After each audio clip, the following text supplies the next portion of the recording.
Assalamualaikum warahmatullahi wabarakatuh. Sebelumnya, perkenalkan saya Sofia dengan NIM 07011182328013. Saya dari kelas A Indralaya.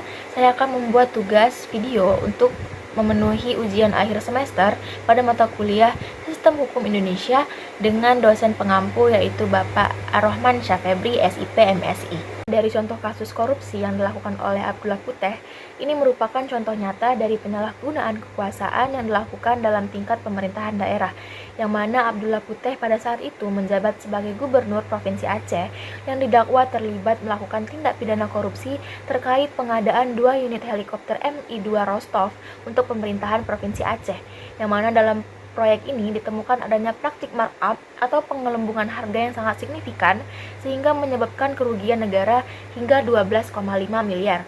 Yang mana proyek ini harusnya memberikan manfaat bagi masyarakat Aceh, malah menjadi ajang penyimpangan yang merugikan keuangan negara.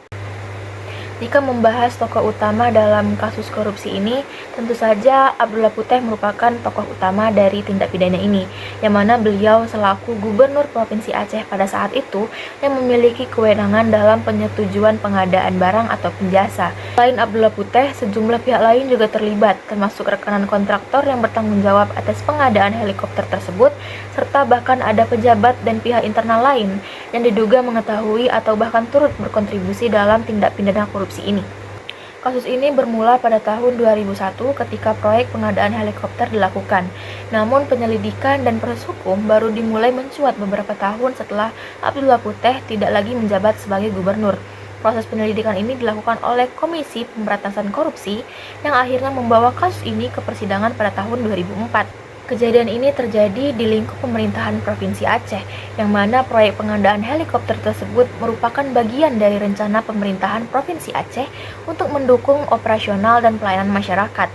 Namun implementasinya melibatkan proses pengadaan yang tidak transparansi dan terindikasi korupsi.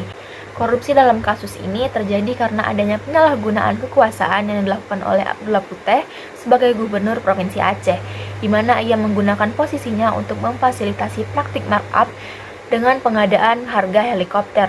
Motif utamanya diduga adalah untuk keuntungan finansial pribadi atau kelompok tertentu yang mendapatkan keuntungan dari penggelembungan anggaran tersebut. Proses korupsi ini dimulai dari perencanaan pengadaan helikopter, di mana harga yang diajukan oleh rekanan jauh lebih tinggi dibandingkan harga pasar. Abdullah Puteh melalui jabatannya menyetujui proyek tersebut meskipun anggarannya tidak sesuai dengan nilai yang sebenarnya. Rekanan kontraktor yang terlibat diduga telah melakukan manipulasi harga dan memberikan imbalan tertentu kepada pihak-pihak yang berwenang untuk melancarkan proyek ini.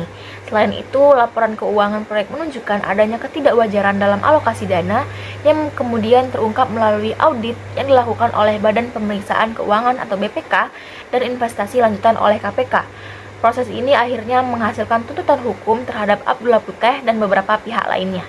Berdasarkan bukti-bukti yang diajukan, termasuk pengadaan dokumen, laporan audit, dan kesaksian dari pihak-pihak lain, menurut pandangan saya, putusan hakim sudah tepat karena didasarkan pada bukti-bukti yang kuat dan saksi yang kredibel.